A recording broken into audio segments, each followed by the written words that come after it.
After a 43-day manhunt, the woman who brutally killed a love rival was found by authorities last week. Kaitlin Armstrong was arrested in Costa Rica on June 29th for the murder of elite cyclist and Vermont native Moriah Wilson.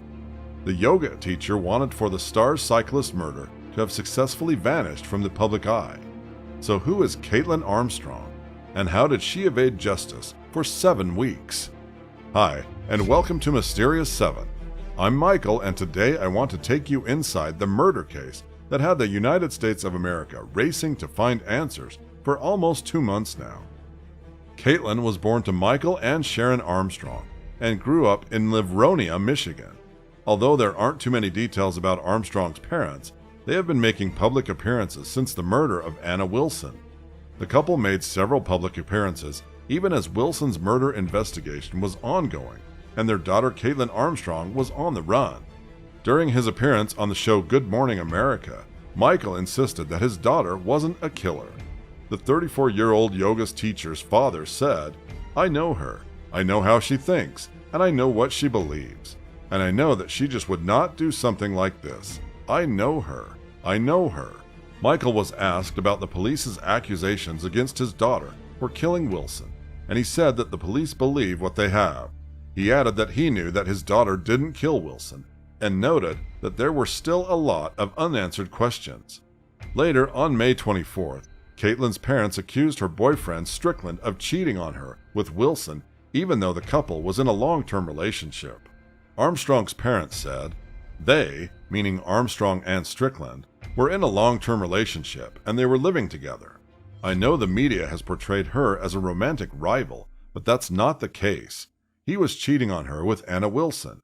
It was obvious that he was cheating on Kaitlin with Miss Wilson and perhaps with other women as well." Anna Mo Wilson, 25, from Vermont, was a talented downhill skier as a teenager before she converted to gravel bike racing in her 20s. A month before her death, Miss Wilson beat 30 of the top gravel racing cyclists in the United States to claim the Fuego 80K at the Sea Otter Classic in Monterey, California. Miss Wilson followed up that victory with a win at the Belgian Waffle Ride in San Diego on the 30th of April and arrived in Austin on the 10th of May as the favorite to win the Gravel Locos in Hico a few days later. She was staying at her friend Caitlin Cash's apartment in Maple Avenue, East Austin, when, on the 11th of May, she arranged to meet fellow pro cyclist Colin Strickland, who she had been romantically involved with. The pair went swimming at the Deep Eddy Pool Public Aquatic Center in Austin, before going for a meal at the nearby Pool Burger, Mr. Strickland, 35, told investigators. He dropped Miss Wilson off at her friend's home at around 8:30 p.m. Just 1 minute later, a neighbor's surveillance camera captured Miss Armstrong's Cherokee outside the address. Later that night, Miss Wilson was found bleeding and unconscious with multiple gunshot wounds by the friend she was staying with. Despite attempts to resuscitate her, she was pronounced dead at the scene. According to the police affidavit, Mr. Strickland told detectives in a 12th of May interview that Miss Armstrong had returned to their home in her SUV around 9:20 p.m. Mr. Strickland said he started a relationship with Miss Wilson in October 2021, when he and Miss Armstrong were on a brief hiatus. Text between he and Miss Wilson showed that she was under the impression that they were still dating. Colin Strickland cooperated with the police investigation into Moriah Mo Wilson's homicide. According to the affidavit, a friend called police on the 14th of May to say that Miss Armstrong had learned of the on-again, off-again relationship in January. Another caller, identified by the pseudonym Jane to shield her identity from Miss Armstrong, said she became furious and was shaking in anger and stated that she wanted to kill Miss Wilson. She began calling Miss Wilson and ordering her to stay away from her boyfriend, according to the affidavit.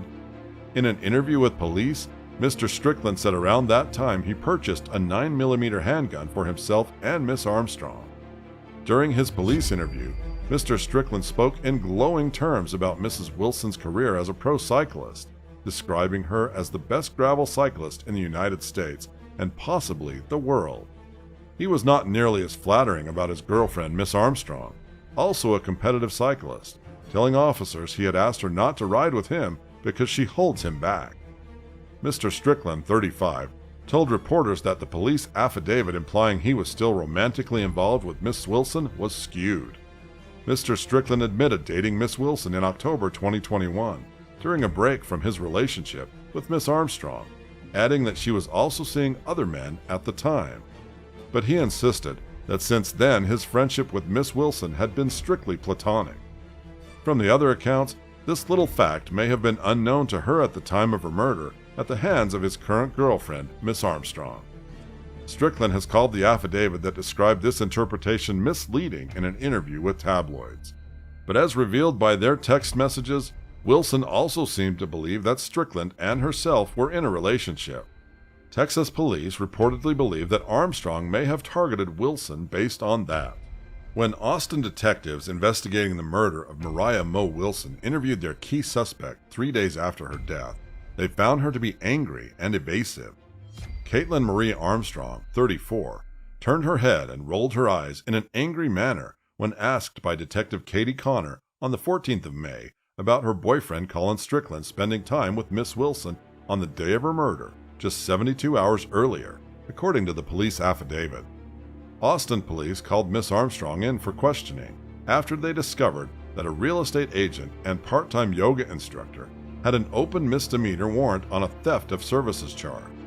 The old warrant was from 2018, which alleged that she failed to pay for a Botox treatment. She was shown surveillance video of her black Jeep Cherokee outside the house where Miss Wilson had been shot dead.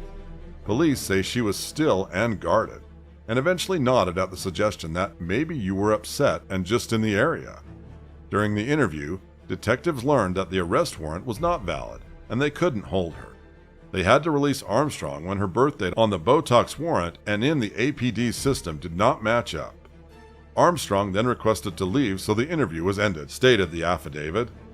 The day after her 14th of May police interview, Miss Armstrong sold her Jeep Grand Cherokee to a dealership for $12,200 before flying from Austin Bergstrom International Airport to Houston Hobby and then taking a connecting Southwest flight to LaGuardia in New York.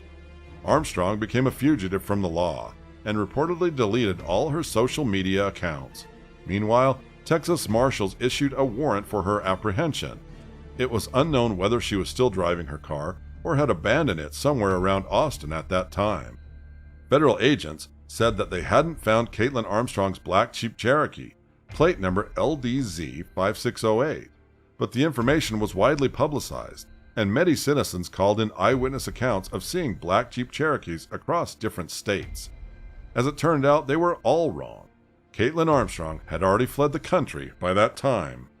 While an arrest warrant was finally issued for her on the 17th of May, it was the very next day that she turned up at Newark Airport in New Jersey. Though there is closed-caption TV footage available of her moving through the airport, authorities did not see her boarding an outbound flight. Later on, a federal warrant confirmed that a gun found at the fugitive's home was the murder weapon. Brandon Filla, Deputy U.S. Marshal, Western District of Texas, stated that agents later tracked Miss Armstrong to Costa Rica after learning she had obtained a valid U.S. passport in another person's name after checking the flight records. They tipped off authorities in the Central American country, who began combing likely tourist hangouts for any sign of the fugitive. Law enforcement would not set eyes on Miss Armstrong again for another 43 days, when she was arrested in Santa Teresa, Costa Rica, by agents assigned to the seaside resort town's tourist police division. They eventually caught up with her at Don Juan's, a $17 a night hostel and yoga retreat in the popular surf resort of Santa Teresa, 170 miles, or 275 kilometers, west of the capital San Jose on the Nicoya Peninsula. Miss Armstrong reportedly gave police an alias, which did not show up when the name was traced through the country's immigration service. She then provided her real surname, which officers matched to her international arrest warrant. She had cut and dyed her hair to change her appearance and had a bandage on her nose.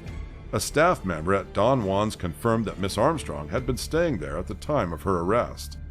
She looked much different than her older photos. A person who claimed to be with Miss Armstrong when she was arrested commented on an online forum. She did have a bandage on the nose. She told me that it was a surfing accident. I was about to ask how exactly it happened, because if a surfboard did that to her nose, she would be dead in the water. I think she had surgery done. Other sources also mentioned Miss Armstrong had undergone plastic surgery. Video footage obtained by local news outlets shows Miss Armstrong being led through a prison after her arrest, her back turned to the camera. Miss Armstrong had been trying to set up another type of lifestyle in the town, said Mr. Filla. When asked if anyone else would be facing charges for helping Miss Armstrong, Mr. Filla said, "Now that we have her, we will evaluate and look into other things. If we have strong facts or evidence that present themselves, we'll forward that on to the relevant authorities." A spokesman for the Austin Police Department said that they could not comment on their handling of the investigation and referred inquiries to the U.S. Marshals Lone Star Fugitive Task Force. Had authorities checked Miss Armstrong's social media accounts at the time she was questioned, they would have learned that she was an experienced global traveler. Her LinkedIn page shows that she spent time in Bali, Indonesia, teaching yoga. Miss Armstrong's sister Christy also wrote about a trip the sisters had taken to Europe in 2018 in a post on Instagram. "I'm still adjusting to not having Kaitlin Armstrong, who has been like a personal assistant to me and all of us, checking flights, hotels, and doing all of the things. She's seriously such a gem, and I don't know what I'm going to do without her."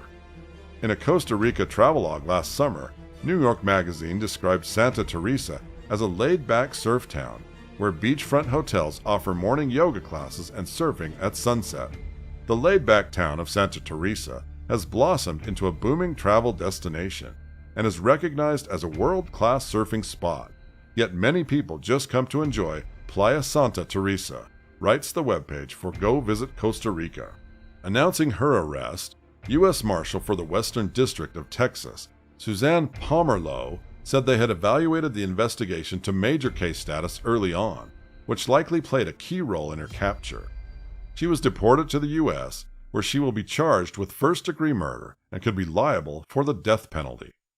In a statement after her arrest, Miss Wilson's family said, "We're relieved to know this phase of uncertainty is now behind us, and we trust that justice will prevail." When Armstrong sold her black Jeep Grand Cherokee to the CarMax dealership at 44 South I-35 for $12,200, U.S. Marshals remained unaware of the fact. On the 14th of May, at least one camera at Austin Bergstrom International Airport caught a glimpse of Armstrong before she boarded a flight to Houston, and from there she continued to New York LaGuardia's airport. But it still took 3 days, until May 17th, for the authorities to get an arrest warrant for Armstrong. It was too little, too late. By the next day, she was again caught on camera at Newark Airport in New Jersey. There, carrying a fraudulent passport, she boarded a plane to San Jose, Costa Rica. And from there, she traveled another 112 miles, crossing the idyllic Gulf of Nicoya to reach her final place of residence, a white sand beach on the tip of a lush tropical peninsula. Little did she know that that would be the last time she walked free. Kaitlin Armstrong seems to have been planning a whole new life in Costa Rica. She changed her name, she changed her appearance, but the one thing she couldn't let go of was her yoga mat. Because apparently, she was going to set herself up as a yoga instructor in the idyllic seaside resort and make a living without anyone knowing about her criminal past. This cunning plan to get away with murder wasn't actually that well planned out. She had only a few days to think about her future before she ended up getting arrested and deported. Her final destination is no longer an exotic beach locale, but Travis County's women's jail. Well, it appears that Kaitlin Armstrong was an extremely resourceful murderer, and those unexpectedly clever and cunning moves on her part are probably going to land her an additional couple of decades behind bars. The manhunt that garnered national attention came to a close Wednesday, June 29th, at that cheap hostel on Santa Teresa Beach, Provincia de Punta Arenas, Costa Rica, which looks as much like a gorgeous tropical paradise as you'd imagine. As much fun as she might have had there, the decision to skip town and then the country is sure to come back and bite her. First of all, sudden passion murders are classified as second-degree felonies in Texas, which carry lesser sentences than premeditated murders. The extensive planning, whether it began before or after the murder, is sure to throw a wrench into a crime of passion defense. And then come to the federal charges. Unlawful flight to avoid prosecution can carry a penalty of several years in prison. Lying on a passport application can get you up to 10 years, but fraudulent passport use connected to another crime makes that more like 20 years. We'll see how many more charges she can accrue before she's put on trial. Though the manhunt has come to a close, questions remain about how Miss Armstrong managed to evade capture for nearly 7 weeks, seemingly several steps ahead of the law enforcement agencies trying to track her down. However, there's no doubt that there was superb cross-coordination between several law enforcement agencies in both countries once the chase officially took off. The U.S. Marshals, Homeland Security, and the Department of State Diplomatic Security Service had to engage in close collaboration with each other. They ended up working with authorities in Costa Rica as well, who were the ones who combed the area thoroughly before they located and arrested Armstrong. As the case of the captured cyclist killer Kaitlin Armstrong continues to unfold, I'm guessing that more and more disturbing details will come to light. There are already too many questions and rumors swirling. Is Kaitlin Armstrong mentally ill to have committed such a disturbing crime? Did she have help from someone for her getaway plan? And finally, is she related to the much more famous cyclist Lance Armstrong? Except for the last one, which we now know to be definitely untrue, we still don't know all the facts. But like and share and subscribe to our channel, and hit the bell button to stay updated on this and other episodes of ongoing true crime investigations. Stay safe, friends. Until next time.